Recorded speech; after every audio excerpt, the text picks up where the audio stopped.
नमस्कार दोस्तों, मध्यकालीन भारतीय इतिहास की इस नोट सीरीज में आज हम बात करेंगे खिलजी वंश के पहले शासक जलालुद्दीन खिलजी के बारे में तथा साथ ही इससे संबंधित सभी इंपॉर्टेंट जीके फैक्ट्स एवं जीके क्वेश्चन पर भी डिस्कस करेंगे। वीडियो काफ़ी इंपॉर्टेंट होने वाला है जो आपकी आगामी प्रतियोगी परीक्षाओं के लिए काफ़ी उपयोगी रहेगा, तो वीडियो को अंत तक अवश्य देखिएगा। चलिए शुरू करते हैं अपने टॉपिक को।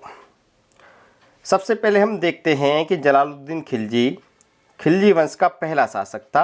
पहली बात तो ये याद रखनी है आपको, ये खिलजी वंश का संस्थापक भी है और इसी ने खिलजी वंश की स्थापना की थी। और उसके शासनकाल को देखें तो इसने दिल्ली सल्तनत पर 1290 ईस्वी से लेकर 1296 ईस्वी तक शासन किया था। नेक्स्ट क्वेश्चन देखिए, खिलजी वंश का संस्थापक कौन था? तो इसका सही आंसर है जलालुद्दीन खिलजी वंश का संस्थापक था। नेक्स्ट क्वेश्चन में देखिएगा कि जलालुद्दीन खिलजी का मूल नाम क्या था? तो याद रखना है फिरोज खिलजी था। इसका मूल नाम फिरोज खिलजी था और आगे चल के जलालुद्दीन फिरोज शाह खिलजी के नाम से दिल्ली का सुल्तान बनता है। अगला क्वेश्चन देखिएगा कि दिल्ली सल्तनत का सबसे वृद्ध सुल्तान कौन सा था? तो याद रखना जलालुद्दीन खिलजी दिल्ली सल्तनत का सबसे वृद्ध सुल्तान था और सुल्तान बनते समय इसकी उम्र कितनी थी? 70 वर्ष की थी। ये बात याद रखनी है। और कई जगह देखो बहलोल लोदी को भी दिल्ली सल्तनत का सबसे वृद्ध सुल्तान बताते हैं, लेकिन कई पुस्तकें बताती हैं कि बहलोल लोदी जब दिल्ली का सुल्तान बना था तो उसकी उम्र मात्र उस समय 50 से 60 साल के बीच की थी। ठीक है, लेकिन इसकी उम्र कितनी थी? 70 वर्ष की थी, इसलिए दिल्ली का सबसे वृद्ध सुल्तान इसी को माना जाता है। अब देखते हैं नेक्स्ट अगले पॉइंट में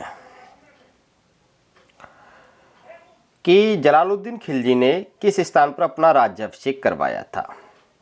पहला क्वेश्चन, ये इंपॉर्टेंट क्वेश्चन है, एग्जाम में आया था कि देखिए जलालुद्दीन खिलजी ने किलोखरी यानी कैलूगढ़ी में अपना राज्याभिषेक करवाया था।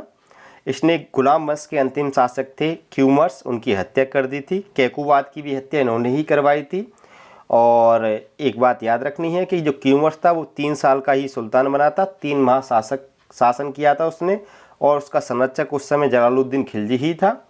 इसने अपने सुल्तान की हत्या कर दी थी और हत्या करने के बाद में खुद दिल्ली का सुल्तान बना था ये।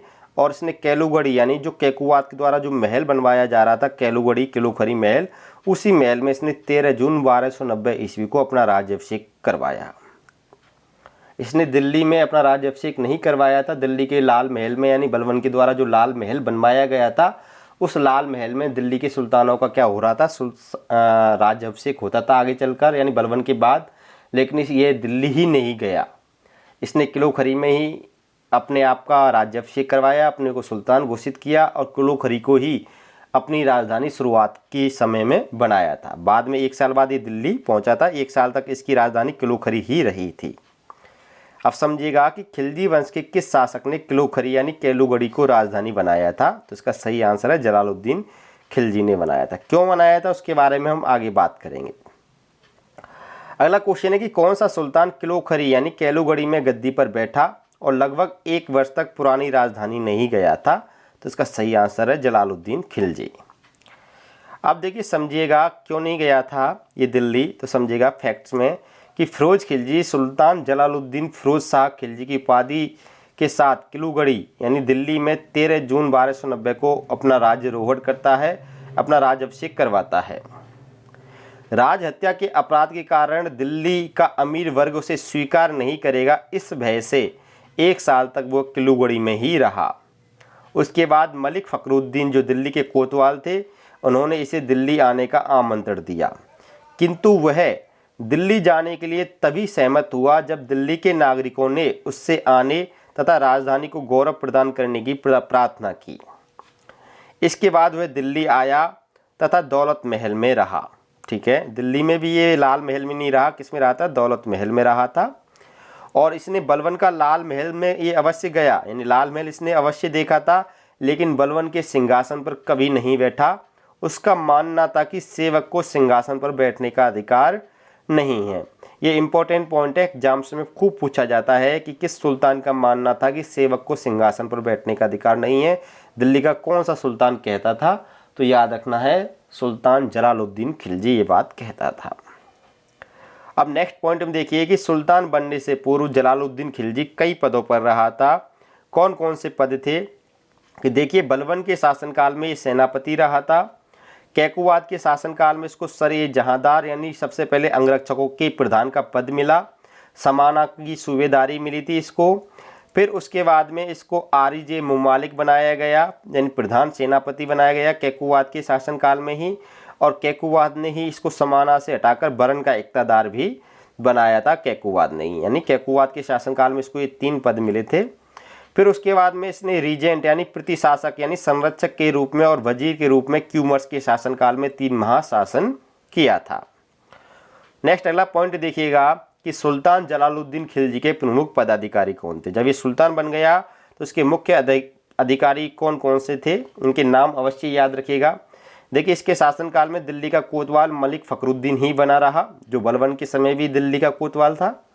इसका वजीर रहा था ख्वाजा खातिर। ख्वाजा खातिर के बारे में इंपॉर्टेंट याद बात यह है कि ये दिल्ली सल्तनत में वजीर के पद पर रहने वाला सर्वाधिक कार्यकाल तक रहने वाला वजीर था, यानी वजीर के रूप में सर्वाधिक कार्यकाल तक इसने दिल्ली सल्तनत की सेवा की थी, ये बात याद रखनी है आपको।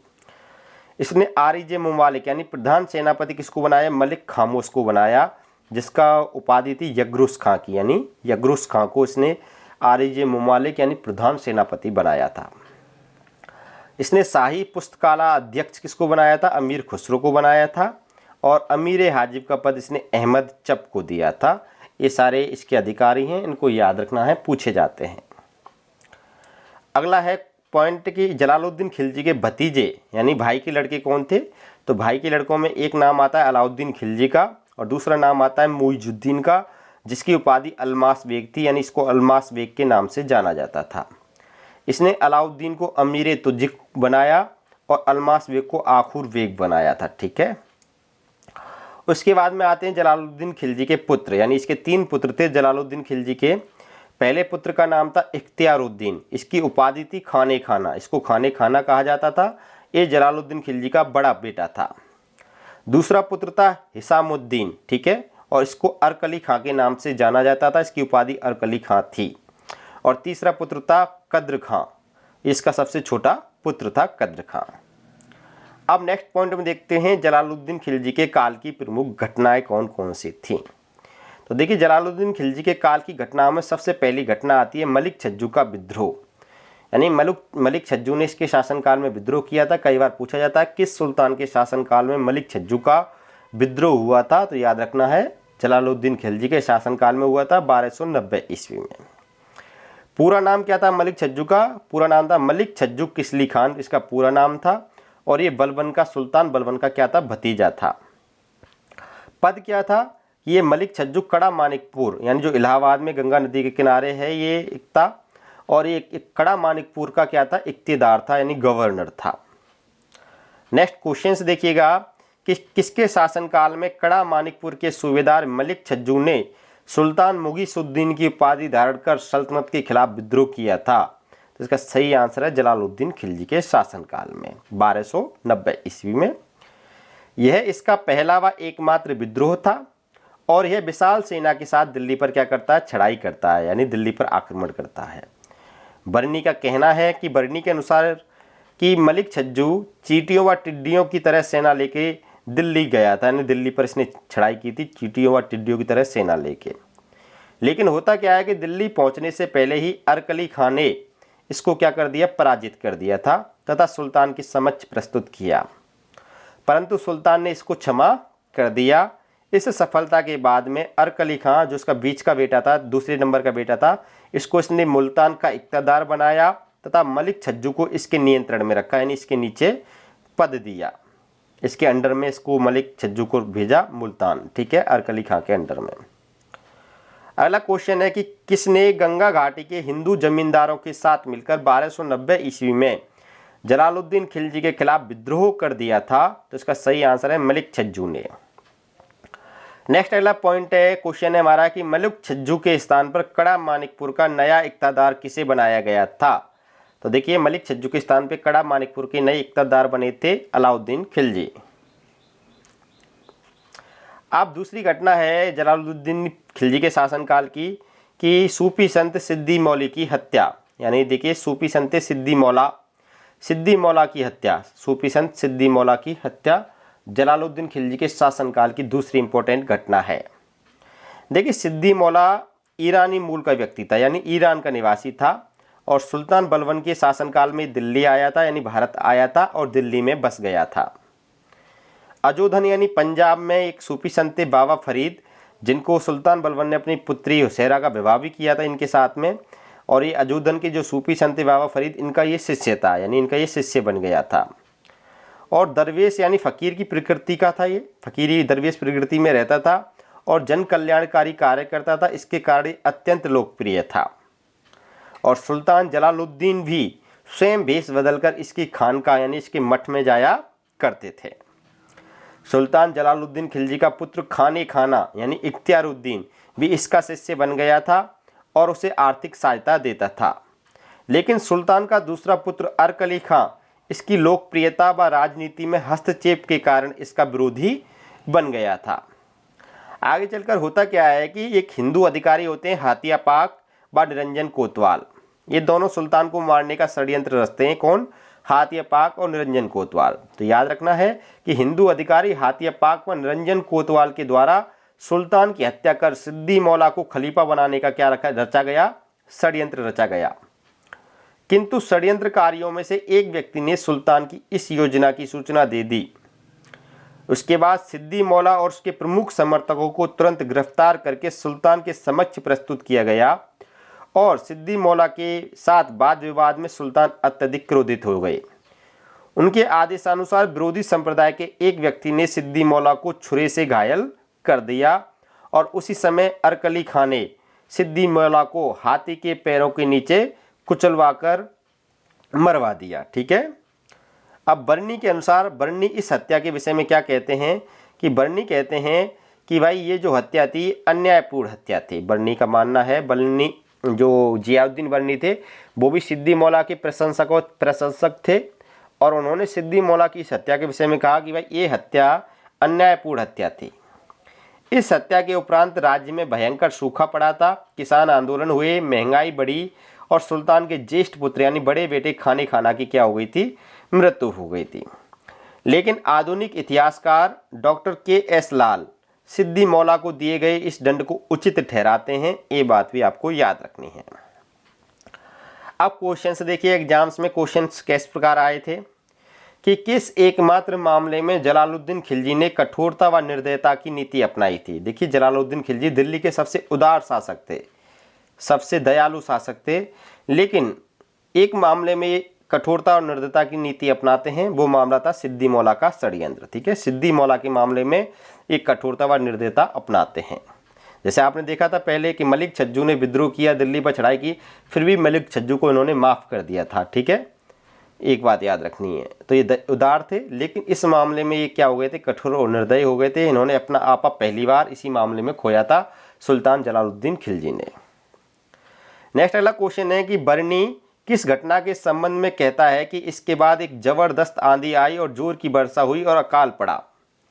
तो सिद्दी मौला की हत्या के बाद की बात है। इस विषय में सिद्दी मौला की हत्या के विषय में बर्नी ये बात कहते हैं। अगला क्वेश्चन है कि जलालुद्दीन खिलजी द्वारा हाथी के पैरों तले कुचलवा दिया गया संत सिद्दी मौला किस सूफी संत का शिष्य था? तो इसका सही आंसर है अजोधन के बाबा फरीद का। शेख फरूदुद्दीन शंकर एक गंज, ये चिश्ती संप्रदाय के संत थे बाबा फरीद और इनका ये क्या था? शिष्य था। अगला क्वेश्चन है कि किसके शासनकाल यानी किस शासक के शासनकाल में एक फकीर की मृत्यु के कारण एक भयंकर अकाल और लोगों ने यमुना में कूदकर जान दे दी, यानी भयंकर अकाल पड़ा और लोगों ने यमुना नदी में कूदकर जान दे दी। दुर्भिक्ष इतना भयंकर था कि अन्न का भाव एक जीतल प्रति शेर पहुंच गया था। तो इसका सही आंसर है जलालुद्दीन खिलजी के शासनकाल की बात है। जलालुद्दीन खिलजी के शासनकाल में फकीर की मृत्यु होती है सिद्दी मौला की, उसके बाद की बात है। ये बात बर्नी कहता है। ये बात कौन कहता है? बर्नी कहता है। फैक्ट्स देखिएगा कि फकीर सिद्दी मौला सुल्तान बनना चाहता था। प्रतिष्ठा बढ़ाने हेतु वह सुल्तान नसीरुद्दीन महमूद की विधवा बेटी से भी विवाह कर लेता है। सिद्दी मौला चिश्ती संत बाबा फरीद द्वारा सूफी मत में दीक्षित हुआ था और इसी समय जलालुद्दीन ने पहली बार व आखिरी बार अपना संयम खोया और सिद्दी मौला का वध करवा दिया था। ठीक है। अगला क्वेश्चन है कि सिद्दी मौला किसके शासनकाल में भारत आया था? तो इसका सही आंसर है बलबन के शासनकाल में ईरान से भारत आया था। अब देखते हैं नेक्स्ट अगली घटना है ताजुद्दीन कूची का षड्यंत्र। ताजुद्दीन कूची का षड्यंत्र भी इसी के शासनकाल में हुआ था। पूछा जाता है कि ताजुद्दीन कूची का षड्यंत्र किस सुल्तान के शासनकाल में हुआ था? तो आपको बता देना है कि जलालुद्दीन खिलजी के शासनकाल में। देखिए, ताजुद्दीन कूची पूर्व में यानी पहले चालीसा का सदस्य था, यानी इल्तुतमिश के द्वारा स्थापित जो चालीसा थी उसका ये सदस्य था। इसने जलालुद्दीन की हत्या का षड्यंत्र रचा था, परंतु सफल नहीं हुआ और सुल्तान ने इसको भी माफ कर दिया था। ठीक है। अगला है मंगोलों के विरुद्ध अभियान। तो देखिए, अगली जो घटना है वो मंगोलों के आक्रमण की है और मंगोलों के विरुद्ध अभियान की है जलालुद्दीन खिलजी के शासनकाल में। देखिए, किस शासक के शासनकाल में हलाकू खान के पोते अब्दुल्ला ने 1291 ईस्वी में 1.5 लाख मंगोलों की सेना लेकर भारत पर आक्रमण किया था? तो इसका सही आंसर है जलालुद्दीन खिलजी के शासनकाल में अब्दुल्ला ने भारत पर आक्रमण किया। 1.5 लाख मंगोलों की सेना लेकर अब्दुल्ला भारत पर आक्रमण करता है। अब्दुल्ला मंगोल होता है और ये मंगोल नेता हलाकू खान का पोता होता है। ठीक है। फैक्ट्स देखिएगा इसका कि 1291 में हलाकू खान के पौत्र अब्दुल्ला के नेतृत्व में 1.5 लाख मंगोलों ने मुल्तान, दीपालपुर व समाना की सीमा पर आक्रमण कर दिया था। फिर फलस्वरूप बलराम का युद्ध होता है। क्या होता है? बलराम का युद्ध होता है मंगोलों के बीच में और दिल्ली सल्तनत के बीच में। इस युद्ध में अर्कली खान यानी जो सुल्तान जलालुद्दीन का दूसरा बेटा होता है, तो अर्कली खान क्या करता है? मंगोलों को पराजित कर देता है। ठीक है। इस युद्ध में अर्कली खान ने मंगोलों को पराजित किया था। बलराम के युद्ध में 1291 में हुआ था बलराम का युद्ध, और इसमें अर्कली खान मंगोलों को पराजित करता है। और मंगोल नेता उलूग खां के साथ 4000 मंगोलों ने इसके सामने आत्मसमर्पण, मतलब मंगोल नेता उलूग खां होता है, यानी अब्दुल्ला के इसी 1.5 लाख की सेना में एक मंगोल नेता होते हैं उलूग खां। उलूग खां अपने 4000 मंगोलों के साथ में अर्कली खां के सामने क्या कर देते हैं? आत्मसमर्पण कर देते हैं। तत्पश्चात इनको इस्लाम धर्म में धर्मांतरित किया जाता है, यानी उनको इस्लाम धर्म में कन्वर्टेड किया जाता है। और आगे चल के ये जो मंगोल थे, 4000 मंगोल थे जिन्होंने इस्लाम धर्म ग्रहण किया था, ये नव मुसलमान कहलाए तथा दिल्ली के निकट इनको बसाया गया। जिस स्थान पर इनको बसाया गया था उस स्थान को वर्तमान में मंगोलपुरी या मुगलपुरा के नाम से जाना जाता है। नेक्स्ट अगला क्वेश्चन है कि किस सुल्तान ने अपनी पुत्री का विवाह चंगेज खान के वंशज मंगोल सरदार उलूग खां के साथ किया था? तो उसका सही आंसर है जलालुद्दीन खिलजी ने अपनी बेटी का विवाह उलूग खां के साथ किया था। नेक्स्ट अगला क्वेश्चन है कि किस खिलजी शासक ने मंगोलों को पराजित करके अपने देश में निवास करने की आज्ञा दी थी? तो इसका सही आंसर है जलालुद्दीन खिलजी ने। नेक्स्ट अगला क्वेश्चन है कि दिल्ली के किस सुल्तान को मंगोलों के बीच इस्लाम का प्रसार करने का श्रेय दिया जाता है? तो इसका सही आंसर है जलालुद्दीन खिलजी को। नेक्स्ट अगला क्वेश्चन है कि जलालुद्दीन खिलजी ने नवीन मुसलमानों को दिल्ली में जिस जगह बसाया वह स्थल किस नाम से जाना जाता है? तो इसका सही आंसर है वह स्थल मुगलपुरा के नाम से जाना जाता था। यहाँ कई कई जगह मंगोलपुरी भी उस स्थान का नाम मिलता है। अगला है रणथंबोर अभियान। ठीक है। जलालुद्दीन खिलजी रणथंबोर पर आक्रमण करता है, रणथंबोर अभियान करता है। तो समझिएगा इसके बारे में कि जब रणथंबोर पर अभियान करते हैं जलालुद्दीन खिलजी, तो उस समय रणथंबोर के शासक होते हैं हम्बीर देव चौहान। और 1290 से 91 ईस्वी के बीच में जलालुद्दीन खिलजी ने रणथंबोर पर अभियान किया था और इस अभियान का नेतृत्व इसने स्वयं किया था, यानी खुद ने ही किया था। ये खुद गया था अभियान करने। और इस दौरान दिल्ली का प्रशासन इसने अपने पुत्र यानी युवराज अर्कली खां को सुपुर्द कर दिया था। ठीक है। कि अर्कली खां को दिल्ली का क्या बना दिया था? नायब ए गीवत बना दिया था, यानी सुल्तान की अनुपस्थिति में उसका उत्तराधिकारी किसको बनाया था? अर्कली खां को। अर्कली खां दिल्ली का प्रतिशासक था। इस अभियान को 2 भागों में बांटा जा सकता है। हम कह सकते हैं कि इसने रणथंबोर पर 2 हिस्सों में आक्रमण किया था। प्रथम अभियान इसने 1290 में किया कि सर्वप्रथम इसने क्या है? रणथंबोर की कुंजी कही जाने वाले दुर्ग यानी झाइन दुर्ग पर आक्रमण किया। ठीक है। ये रणथंबोर की कुंजी कहते हैं झाइन दुर्ग को। इसने सबसे पहले झाइन दुर्ग पर आक्रमण किया और हम्बीर देव के जो चौहान के जो सेनापति थे गुरदास सैनी, वो झाइन दुर्ग की रक्षा करते हुए क्या होते हैं? वीरगति को प्राप्त होते हैं। उसके बाद में इसकी मृत्यु के बाद में झाइन दुर्ग को जलालुद्दीन खिलजी की सेना के द्वारा लूटा जाता है। लेकिन क्या होती है, आगे चल के इसको ये रणथंभौर पर अभियान करता है, लेकिन रणथंभौर पर इसको सफलता नहीं मिलती है। फिर 1251 ईस्वी में ये दूसरा अभियान करता है, रणथंभौर पर दोबारा से आक्रमण करता है। इस अभियान में भी उसको सफलता नहीं मिलती है और इसी अभियान के दौरान जलालुद्दीन ने यह अभियान इस प्रकार समाप्त करता है कि ऐसे 10 किलों का मूल्य मैं एक सच्चे मुसलमान के बाल के मूल्य के बराबर नहीं मानता। जब इसको रणथंभौर अभियान में सफलता नहीं मिलती है तो ये कहता है चलो वापस दिल्ली चलते हैं, यहाँ सफलता नहीं मिल रही है। और ये इस प्रकार कहकर के ऐसे 10 किलो को मूल्य, यानी ऐसे 10 किलो को ये एक मुसलमान के सच्चे बाल के बराबर भी नहीं समझता। इस प्रकार कहकर ये क्या कर देता है, अपना अभियान समाप्त कर देता है। इंपॉर्टेंट बात याद रखनी है कि रणथंभौर पर दबाव डालने के लिए ये मंडोर अभियान भी करता है 1292 ईस्वी में। और उस समय जो मंडोर के शासक थे संग्राम सिंह, उनको हराकर ये उनसे मंडोर दुर्ग छीन लेता है और फिर भी इसको क्या मिलती है, रणथंभौर में सफलता नहीं मिलती है। अगला पॉइंट देखिए कि इस अभियान का वर्णन अमीर खुसरो ने अपने ग्रंथ मिफ्ताह उल फुतह में किया है और बरनी ने तारीख़ फिरोज़शाही में सुल्तान की इस असफलता का क्या किया है, उल्लेख किया है। तो याद रखना है, ये दोनों पुस्तकें पूछी जाती हैं कि किस ग्रंथ में जलालुद्दीन खिलजी के रणथंभौर अभियान का उल्लेख मिलता है। तो याद रखना है मिफ्ताह उल फुतह में और तारीख़ फिरोज़शाही में। नेक्स्ट अगला क्वेश्चन है कि किस अभियान के दौरान जलालुद्दीन खिलजी ने कहा था कि मैं ऐसे 10 किलो को मुसलमान के एक बाल के बराबर भी नहीं समझता। तो इसका सही आंसर है रणथंभौर अभियान के दौरान ये बात कही थी। नेक्स्ट अगला क्वेश्चन है कि जलालुद्दीन खिलजी के शासनकाल में रणथंभौर का शासक कौन था। तो इसका सही आंसर है हम्बीरदेव चौहान। अगला अभियान है भिलसा अभियान, एमपी में है भिलसा। 1292 ईस्वी में भिलसा पर अभियान किया गया था और इस अभियान का नेतृत्व उसके भतीजे यानी जलालुद्दीन खिलजी के भतीजे अलाउद्दीन खिलजी के नेतृत्व में हुआ था। यानी अलाउद्दीन खिलजी ने भिलसा पर अभियान किया था और इसने यहाँ से काफ़ी मात्रा में धन लूटा था और मंदिरों को ध्वस्त किया था। लूट का यह दिन जब सुल्तान जलालुद्दीन खिलजी को सुपुर्द किया गया, तब प्रसन्न होकर सुल्तान ने अलाउद्दीन को आरिज ए मुमालिक यानी प्रधान सेनापति का पद दिया और अवध की इख्तियारी भी दी। यानी कड़ा मानिकपुर का सूबेदार तो था ही, इसके अलावा इसको अवध की इख्तियारी भी दे दी गई। अब अगला अभियान है देवगिरी अभियान। उस अभियान के बारे में हम कल की वीडियो में पढ़ेंगे। आज की वीडियो में बस इतना ही काफ़ी हो गया है आपके लिए। मात्र हम कुछ समय में ही आपको बहुत सारा मैटर यहाँ पे कंप्लीट करवा देते हैं फास्टली, और फालतू की कोई चीज़ें आपको कराते नहीं हैं। सारे पॉइंट एग्जाम्स के लिए हैं। वीडियो पसंद आई तो वीडियो को लाइक करिएगा, शेयर करिएगा। आप हमारे चैनल पर नए हो तो चैनल को सब्सक्राइब भी करिएगा। कमेंट में अपना फीडबैक दीजिएगा। और अगर आप असिस्टेंट प्रोफेसर, यूजीसी नेट और यूपी पीसीएस या ट्रिपल पीसीएस यानी ऑल स्टेट पीसीएस की तैयारी कर रहे हैं तो उनके लिए ये हिस्ट्री का ये नोट्स सीरीज बहुत ही इंपॉर्टेंट है। यानी इनमें से आपको कुछ भी बाहर नहीं जाएगा। फिर मिलेंगे नेक्स्ट अगली वीडियो में, तब तक के लिए अलविदा, बाय बाय।